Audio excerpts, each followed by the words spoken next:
नमस्ते। मैं डॉक्टर राजेश रसाल।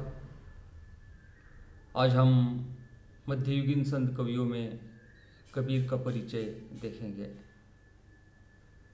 कबीर का परिचय देखने के पहले हम कबीर का व्यक्तित्व, उनकी रचना और उनके निर्गुण भक्ति के संदर्भ में जो विचार है उनको हम संक्षेप में देखेंगे।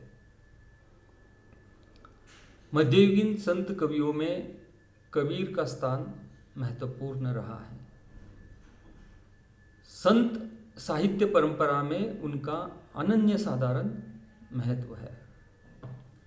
कबीर मध्यकाल के ऐसे संत कवि हैं जिन्होंने भारतीय समाज एवं साहित्य को बहुत दूर तक प्रभावित किया है।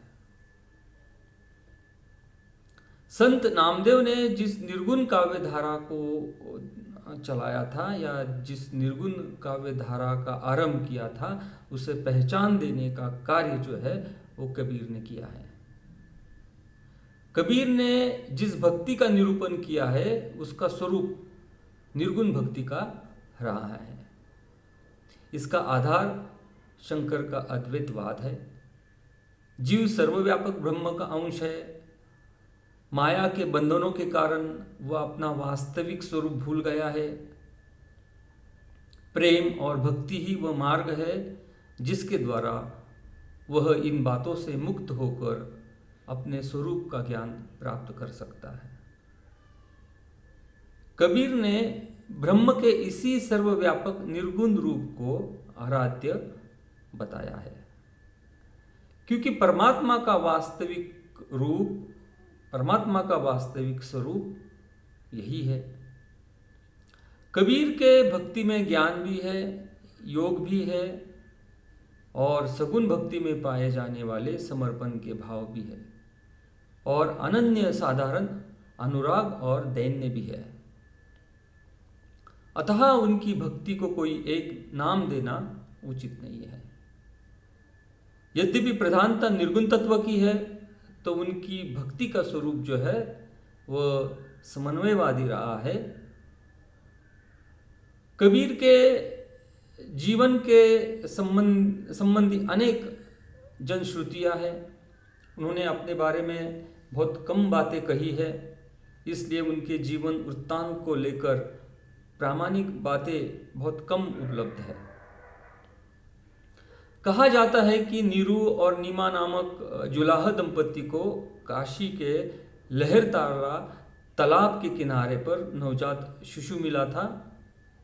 नीरू और नीमा के कोई संतान नहीं थी, इसलिए इस शिशु की उन्होंने अपनी संतान समझकर परवरिश की। आगे चलकर ये बालक ही कबीर नाम से प्रसिद्ध हुआ। कबीर का जन्म ईस्वी सन 1398 में हुआ था। कबीर निर्गुण परंपरा के संत कवि हैं। उन्होंने भारतीय समाज में प्रचलित अंधविश्वास, गलत रूढ़ी परंपराओं का जमकर विरोध किया है। कहते हैं कि कबीर अनपढ़ थे। वे स्वयं कहते हैं, मसी कागज छुओ नहीं, कलम गयो नहीं हाथ, चारों जुग का महतम कबीर, मुख ही जनाई बात। जिन्होंने अपने पूरे जीवन में कागज को और कलम को छुआ नहीं, उसको हाथ तक लगाया नहीं, वे कबीर कुछ ऐसे विचार दे गए कि 500 वर्ष बाद भी वे विचार बड़े प्रासंगिक मालूम होते हैं। आज भी उनके विचार भारतीय समाज का पथ प्रदर्शन का कार्य कर रहे हैं। कबीर के व्यक्तित्व की 3 बातें हैं, या यूँ कहो कि कबीर के व्यक्तित्व के 3 स्पष्ट धरातल है। एक उपदेशक, दूसरा साधक और तीसरा भक्त। कबीर का व्यक्तित्व विद्रोही है। धर्म चिंतन, समाज चिंतन, भाषा चिंतन आदि सब कुछ में उन्होंने जो विचार व्यक्त किए हैं वे परंपरा से हटकर है और विद्रोही है। उनके विचार मानवतावादी है।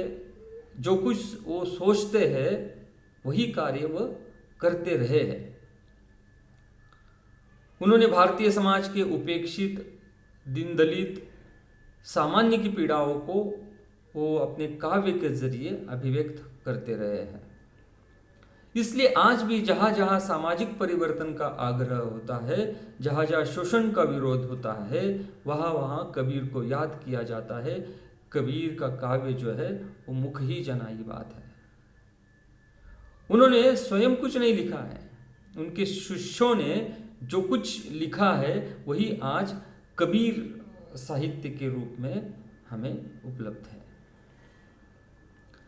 कबीरपंथी संत बीजक नामक ग्रंथों को सर्वाधिक प्रामाणिक मानते हैं। इसके 3 भाग है, एक साकी, दूसरा सबद और तीसरा रमैनी।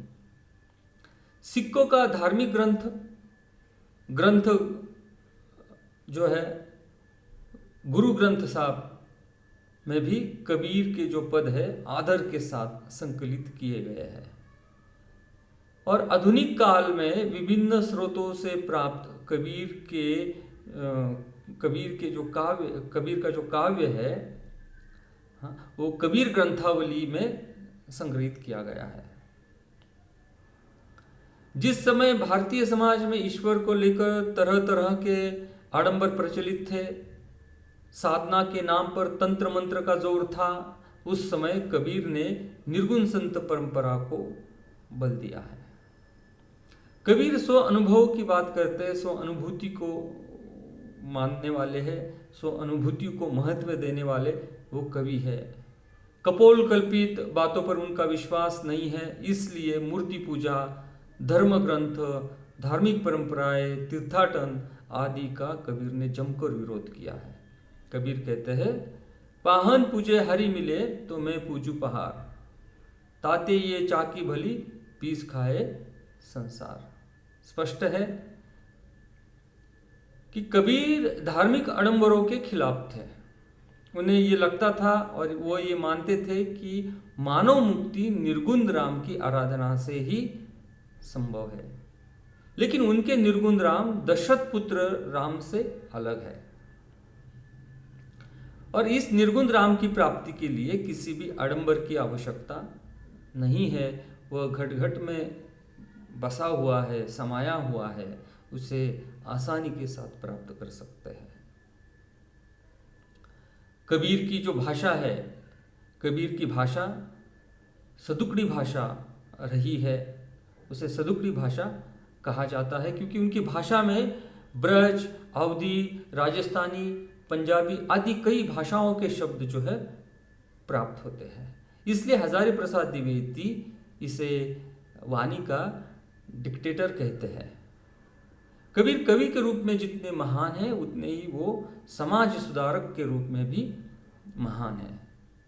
काव्य, विचार और कार्य के कारण आज भी कबीर भारतीय समाज में अनुकरणीय है, सम्मान के योग्य है। माना जाता है कि कबीर की मृत्यु काशी के पास मगहर नामक गांव में ईस्वी सन 1518 में हुई थी।